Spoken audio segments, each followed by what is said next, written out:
Hello my dear learners.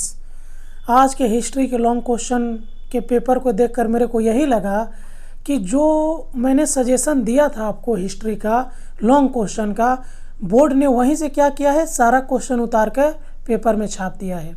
मैं political science के ऊपर भी लॉन्ग क्वेश्चन का सजेशन दे चुका हूं। यदि आप वो वीडियो नहीं देखे हैं तो इस वीडियो के डिस्क्रिप्शन में मैं उसका लिंक दे दिया हूं, या इसके अलावा मेरे चैनल के प्ले लिस्ट में जाकर वहाँ से आप देख सकते हैं, जिसका नाम लिखा हुआ है क्लास 12 पॉलिटिकल साइंस 2024। वहाँ पे भी आपको इस बार के जो इम्पोर्टेंट लॉन्ग क्वेश्चन है उसको मैं दे चुका हूँ। इसके अलावा मैं इस चैनल पे बहुत सारा लॉन्ग क्वेश्चन को डिस्कस कर चुका हूँ, जिसमें से जो इस बार आने वाले जो मोस्ट इम्पॉर्टेंट क्वेश्चन है आप इसे ज़रूर हमारे चैनल के माध्यम से देख लीजिएगा प्ले लिस्ट में जाकर। पहला जो क्वेश्चन हो रहा है कार्ल मार्क्स के ऐतिहासिक भौतिक माने कार्ल मार्क्स के बारे में। दूसरा क्वेश्चन जो हो रहा है भारत के राज्यपाल के शक्ति और कार्य। तीसरा उपभोक्ता अदालत। चौथा जो हो रहा है भारत में कानून बनाने की प्रक्रिया। और जो मोस्ट इम्पॉर्टेंट क्वेश्चन है दो, एक भारत में सर्वोच्च न्यायालय यानी सुप्रीम कोर्ट या उसका और एक नाम उच्चतम न्यायालय, इसकी गठन और विशेषता। और जो एक है कि आपका भारत के प्रधानमंत्री के कार्य और उसकी शक्ति। इसके अलावा मैं और भी वीडियो बना चुका हूँ अंतर्राष्ट्रीय संबंध की परिभाषा। और आज मैं जो सबसे इम्पोर्टेंट बनाने जा रहा हूँ कि जो न्यायपालिका है उस न्यायपालिका की स्वतंत्रता क्यों जरूरी है और न्यायपालिका के सर्वेक्षण के बारे में आप क्या जानते हो। तो सबसे पहले हम लोग थोड़ा समझ लेते हैं कि न्यायपालिका है क्या और न्यायपालिका कैसे कार्य करती है। देखिए बच्चों, ये जो हमारा शासन तंत्र है, हम भारत में रहते हैं, तो भारत का जो शासन तंत्र है ये मुख्य रूप से 3 मुख्य स्तंभों के द्वारा चलता है, जिसमें से एक स्तंभ है व्यवस्थापिका, दूसरा है कार्यपालिका और तीसरा है न्यायपालिका। अब चलिए हम लोग समझते हैं कि व्यवस्थापिका क्या है। ध्यान से समझिएगा। तो व्यवस्थापिका में वे सभी आते हैं जो जनता द्वारा चुने गए प्रतिनिधि होते हैं वोट के माध्यम से, इलेक्शन के माध्यम से। जैसा आप जानते हैं कि हमेशा लोकसभा का, राज्यसभा का चुनाव होता है। हम लोग लोकसभा के चुनाव में एमपी को चुनकर भेजते हैं, अपने एरिया से एमपी को वोट देकर चुनते हैं और वो चला जाता है पार्लियामेंट में, भारतीय पार्लियामेंट में। और यही लोग जो जाके वहाँ पे एक सरकार का निर्माण करते हैं, तो इनको हम लोग व्यवस्थापिका बोलते हैं। देखिए व्यवस्थापिका का कार्य क्या होता है। व्यवस्थापिका का कार्य होता है कानून बनाना या कानून में परिवर्तन करना। जैसा कि आप सुने होंगे कि मोदी जी ने 500 का नोट को क्या कर दिया, बंद कर दिया था। मोदी जी ने लॉकडाउन के लिए अनाउंस किया था। तो ये जो कानून बनाने का काम होता है ये कौन करता है, व्यवस्थापिका करती है। दूसरा हो गया कार्यपालिका। तो कार्यपालिका कौन है कि जो इस कानून को लागू किया जाता है तो उसकी जो रक्षा करती है वो होती है कार्यपालिका। जैसे पुलिस विभाग जो है वो क्या होता है, कार्यपालिका। लॉकडाउन के दौरान सरकार ने बोला कि कोई घर से बाहर नहीं निकलेगा, ठीक है, उसने बोल दिया। और अगर कोई घर से बाहर निकल रहा था तो उसको पनिशमेंट देने का काम कौन कौन कर रही थी, पुलिस लोग कर रहा था। पुलिस मार रहा था, पकड़ रहा था, जेल में डाल रहा था। तो ये हो गया कार्यपालिका। और जो सबसे महत्वपूर्ण है, इन दोनों से महत्वपूर्ण है न्यायपालिका। न्यायपालिका यानी सुप्रीम कोर्ट, हाई कोर्ट या जो भी कोर्ट है, क्षेत्रीय कोर्ट, तो इनको क्या बोला गया है, न्यायपालिका। अगर मान लीजिए कार्यपालिका ने गलती किया, व्यवस्थापिका ने गलती किया, तो इस गलती को दंड कौन देता है, न्यायपालिका। तो न्यायपालिका को तो स्वतंत्र रहना बहुत जरूरी है, यानी सुप्रीम कोर्ट और हाई कोर्ट इसका मेन है। सबसे ऊंचा कौन है, सुप्रीम कोर्ट। अगर हाई कोर्ट में भी अगर आप केस हार जाते हैं, आपको इंसाफ नहीं मिलता है, तो आप सुप्रीम कोर्ट में अपील कर सकते हैं। तो आपको पता चल गया कि व्यवस्थापिका, कार्यपालिका और न्यायपालिका क्या है और इनका अपना अपना कार्य क्या है। तो अब हम लोग समझेंगे कि न्यायपालिका की स्वतंत्रता और न्यायपालिका का गठन किस प्रकार होता है। तो चलिए अब हम लोग समझ लेते हैं आज का सबसे इम्पोर्टेंट क्वेश्चन। ये कल के आपके एग्जाम के लिए काफ़ी इम्पोर्टेंट है, ध्यान से सुनिएगा, आपको ईजिली समझ में आ जाएगा। देखिए, आधुनिक राज्यों में स्वतंत्र न्यायपालिका का महत्व बढ़ गया है, क्योंकि एक स्वतंत्र न्यायपालिका ही नागरिकों के अधिकारों, स्वतंत्रताओं और हितों की रक्षा कर सकती है। प्रोफेसर गार्नर ने कहा है कि यदि न्यायाधीशों में प्रतिभा, सत्यता और निर्णय देने की स्वतंत्रता न हो तो न्यायाधीश वर्ग का वह सारा ढांचा खोखला प्रतीत होता है और उस अभिष्ट की सिद्धि नहीं होगी जिसके लिए उसका निर्माण किया गया है। ठीक है। भारतीय संविधान के निर्माताओं ने सर्वोच्च न्यायालय और उच्च न्यायालय न्यायाधीशों की स्वतंत्रता के लिए संविधान में निम्नलिखित क्या किया है, उपलब्ध किए हैं।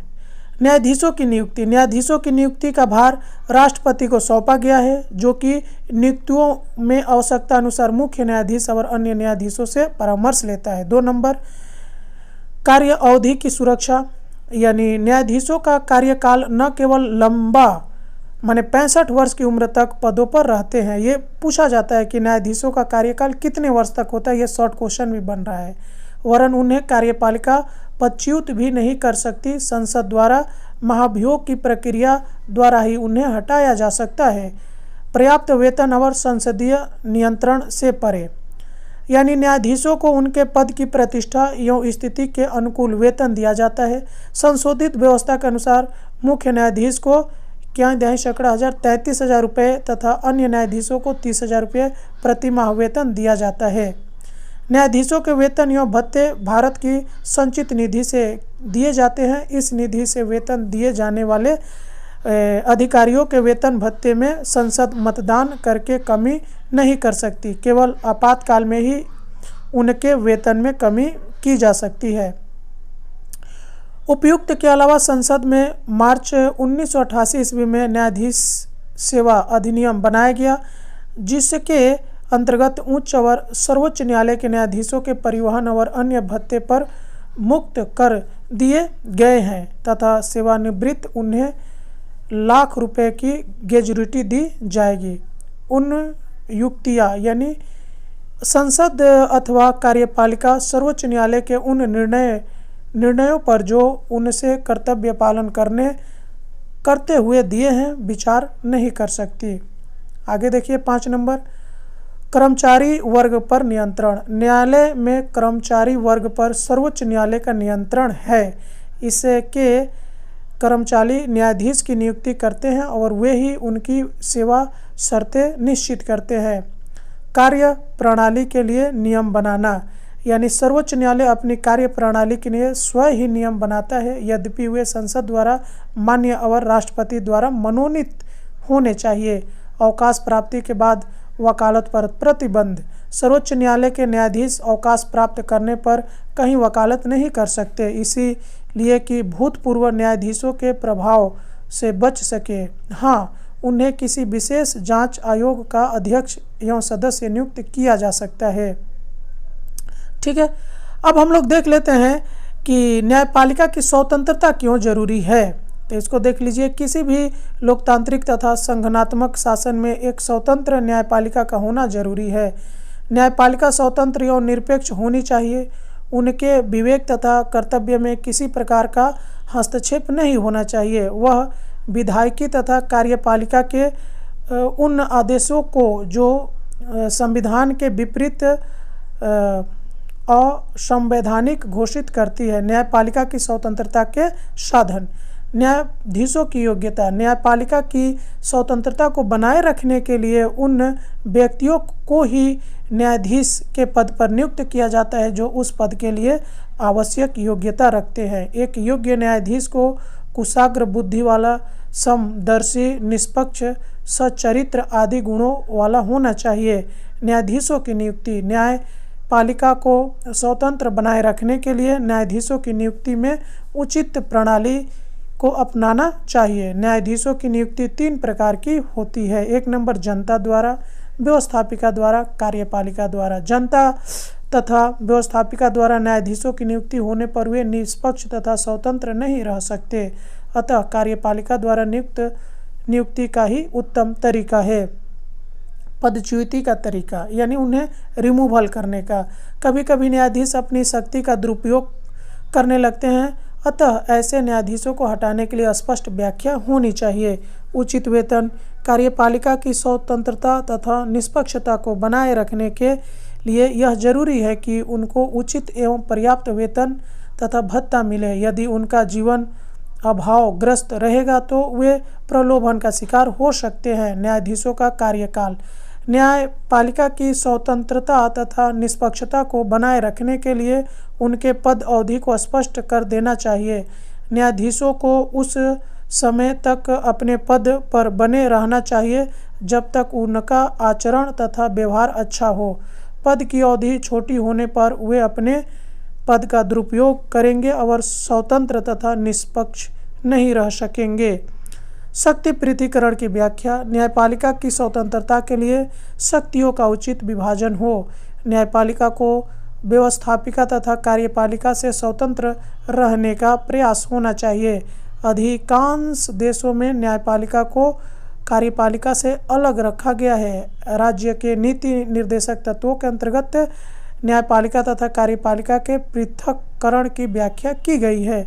किसी भी राज्य का प्राथमिक उद्देश्य व्यक्तिगत अधिकारों की सृष्टि तथा रक्षा करना है, जिसकी पूर्ति एवं स्वतंत्र तथा निष्पक्ष न्यायपालिका द्वारा ही संभव है। तो ठीक है, ये क्वेश्चन यहाँ पे हमारा कंप्लीट होता है। मिलते हैं किसी और वीडियो में, तब तक के लिए जय हिंद।